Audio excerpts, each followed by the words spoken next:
Hi welcome to Suman TV. Prabhas 'Baahubali' cinema తర్వాత pan India star అయిపోయాడు. ఆ తర్వాత నుంచి అదే రేంజ్‌లోనే తను సెలెక్ట్ చేసుకున్నటువంటి మూవీస్ కూడా వస్తూ ఉన్నాయి. ఈ నేపథ్యంలో వచ్చినటువంటి మూవీ 'కల్కి 2898 ఏడీ'. సో ఈ మూవీ ఎలా ఉంది? ఈ మూవీకి ప్లస్ పాయింట్స్ ఏంటి? మైనస్ పాయింట్స్ ఏంటి? ఈ విషయాలని తెలియజేసేందుకు మనతో పాటు ఉన్నారు సినీ విశ్లేషకులు ప్రభు గారు. Hello sir.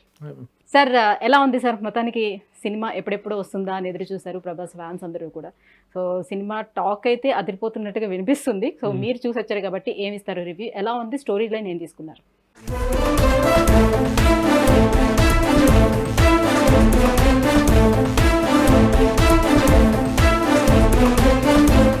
స్టోరీ లైన్‌గా చెప్పాలనుకుంటే ఇది మహాభారతంతో స్టార్ట్ అయ్యేటువంటి స్టోరీ లైను.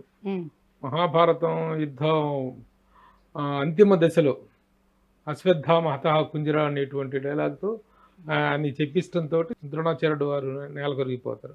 అప్పుడు అశ్వత్థామ క్రోధంతో వీరవిహారం చేస్తూ కనిపించిన వాళ్ళందరినీ చంపేస్తుంటాడు. ఈవెన్ అభిమన్యుడి భార్య కడుపులో ఉన్నటువంటి పిండం మీదకి కూడా ఒక బ్రహ్మాస్త్రాన్ని వదిలేసి ఆ పిండాన్ని విచ్ఛిన్నం చేస్తూ ఒక విధ్వంసాన్ని క్రియేట్ చేస్తాడు అశ్వత్థామ.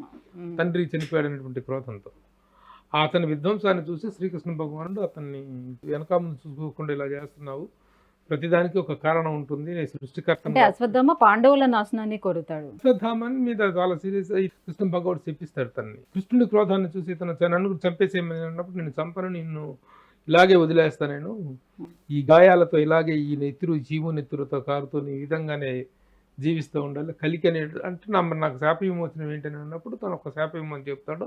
ఆ శాప విమోచన అనేటువంటిది ఎప్పుడు జరుగుతుంది? కలియుగాంతం అనేటువంటిది, కలియుగం అనేటువంటిది 6000 సంవత్సరాల తర్వాత. ఆ కలియుగాంతంలో నీకు శాప విమోచన కలుగుతుంది. అప్పుడు నన్ను రక్షించేటువంటి దీనికి నువ్వు కారకుడు అవుతావు, నేను అప్పుడు కలికి అవతారంలో వస్తానని చెప్పేసినటువంటి లాజిక్ చెప్తాడు. అక్కడి నుంచి కట్ చేస్తే ఈ సినిమా అనేటువంటి 2898 దగ్గరికి వెళ్తుంది అనమాట. ఈ మధ్యలో జరిగినటువంటి కాల పరిణామాన్ని మొత్తాన్ని దీంట్లో ఏం చూపిస్తారు, ఒక టైటిల్స్లో కొంత చెప్పడం, కొంత వాయిస్ ఓవర్లో చెప్తారు. అంటే మహాభారత కాలం నుంచి ప్రయాణించి 6000 సంవత్సరాల తరువాత, అంటే మన ప్రజెంట్ టయానికి 874 సంవత్సరాల హెడ్ స్టోరీలో ఓపెన్ చేశారు సినిమా. సామాజిక జీవితం అనేటువంటిది ఎలా ఉంటుంది, ఎంత దుర్భరంగా ఉంటాయి, గంగా నది యొక్క ఆఖరి బొట్టు కూడా ఇంకిపోయేటువంటి పరిస్థితులు ఏర్పడేటువంటి దుర్భర పరిస్థితులు ఏర్పడతాయి. రకరకాల అన్యాయాలు, అక్రమాలు, దౌర్జన్యాలు పెట్టిరేగిపోయి కలియుగాంతం అనేటువంటిది ఏర్పడే దౌర్భాగ్య పరిస్థితులు ఏర్పడుతున్న టైంకి మళ్ళీ కథనం ఓపెన్ చేయడం జరుగుతుంది. ఇది పాయింట్. అక్కడ ఆ టైంలో ఈ భైరవ అనేటువంటి కుర్రాడు ఆడొక లోకల్ గ్యాంగ్స్టర్, డబ్బులు తీసుకొని పనులు చేసి పెడుతుంటాడు, అంటే కిరాయి దాదా టైప్ అనమాట. సాంకేతిక పరంగా ఎలా తీశారు, ఏ రకంగా? కాబట్టి ఈ కథలో లాజిక్ కోసం ఎతకద్దు. అది ఈ కథలో ఎంతవరకు కన్విన్సింగ్ పాయింట్ ఉంది, కథలో లాజిక్ ఏంటి అనేటువంటి దాన్ని వదిలేస్తే ఒక బ్రాడ్ విజన్ తో తీసినటువంటి కంటెంట్. దీని తర్వాత దానికి పార్ట్ 2కు కూడా ఒక ఎక్స్పాన్షన్ ఇచ్చారు మళ్ళీ చివరిలో.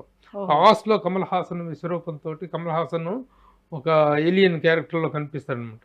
అతను నెక్స్ట్ విజృంభిస్తాడు కమల్ హాసన్, అక్కడతో ఎండ్ చేశారు అనమాట. అంటే బాహుబలి కనుక ఎక్కడైతే కటప్ప క్యారెక్టర్ ఎందుకు పొడిచింది అనేటువంటి ఒక ఉక్కు పాయింట్ ఎలా చేశారు, నెక్స్ట్ కమల్ హాసన్ తోటి. కమల్ హాసన్ త్రూ అవుట్ ఉండదు, ఉంటాడు కానీ ఒక ముసలి రూపంలో ఉంటాడు, ఒక తను బంధించుకుంటూ ఒక ఇదిలో ఉంటాడు. తర్వాత తను దాంట్లో నుంచి బయటపడినటువంటి దగ్గర నుంచి సెకండ్ పార్ట్కి లీడ్ తీసుకోవడం జరిగింది. So that is the story content point వరకు తీసుకున్నట్లేదు. సో స్క్రీన్ ప్లే ఎలా ఉంది, అలాగే సాంకేతిక పరంగా ఎట్లా తీసారు? సాంకేతిక పరంగా మనం ఈ సినిమా గురించి ఎక్కువగా మాట్లాడుకోవాల్సింది, అభినందించాల్సింది ఏంటంటే an Indian film made in the standards of Hollywood.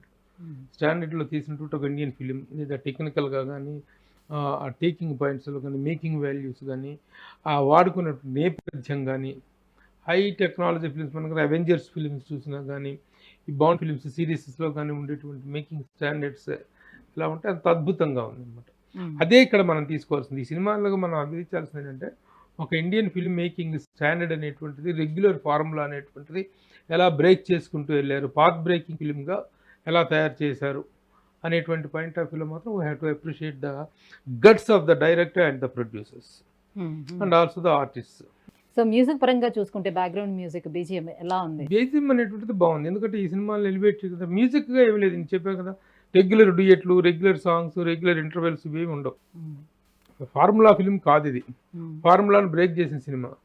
కాబట్టి మ్యూజిక్ గా అంటే ఓన్లీ ఆర్ఆర్ ని మనం పరిగణలోకి తీసుకోవచ్చు. Santhosh Narayana music is very good. RR has taken it to the next level.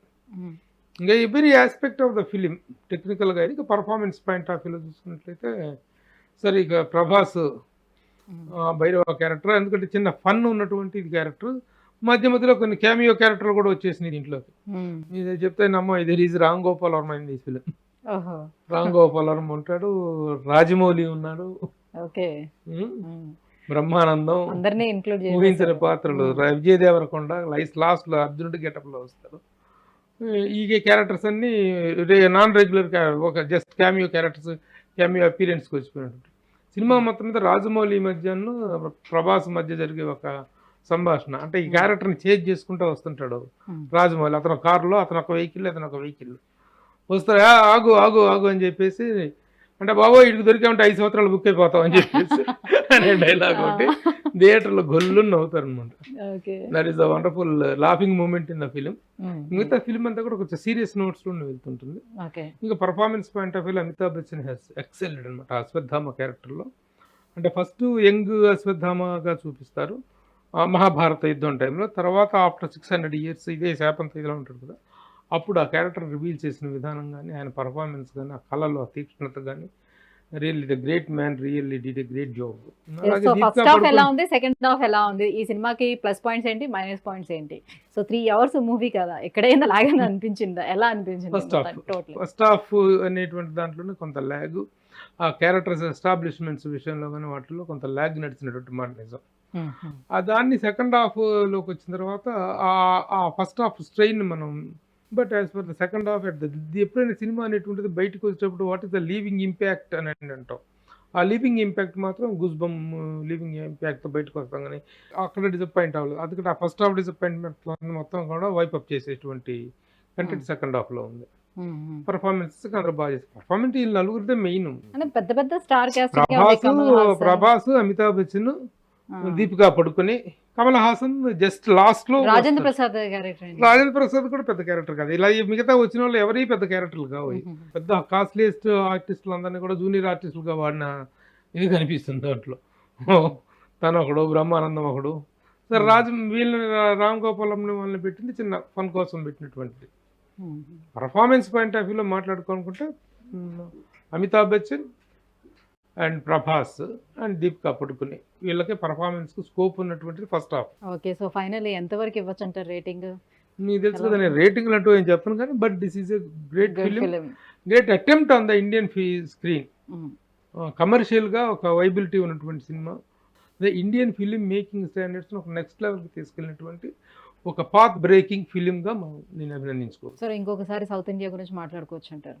Definitely south India గురించి కదా చాలా మంచి మాట్లాడాము. ఎందుకంటే now the Indian film is being represented by the south films. ఒకప్పుడు ఇండియన్ సినిమా అంటే హిందీ సినిమా మాత్రమే, కానీ ఈ రోజున ఇండియన్ సినిమా అంటే సౌత్ సినిమాలు, ముఖ్యంగా తెలుగు సినిమాలు అనేటువంటి ఒక ల్యాండ్ మార్క్ని సెట్ చేసుకునేటువంటి పరిస్థితులు మనకు వచ్చినాయి. అలాంటి ఆ లెగసీని కంటిన్యూ చేయడంలో this will stand one more good ఫిల్మ్గా స్టాండ్ అవుతుంది. Thank you so much sir, మీ రివ్యూని అందించినందుకు థ్యాంక్ యూ. సుమన్ టీవీలో మీ పర్సనల్ అండ్ బిజినెస్ ప్రమోషన్స్ కోసం కింది నెంబర్కి కాంటాక్ట్ చేయండి.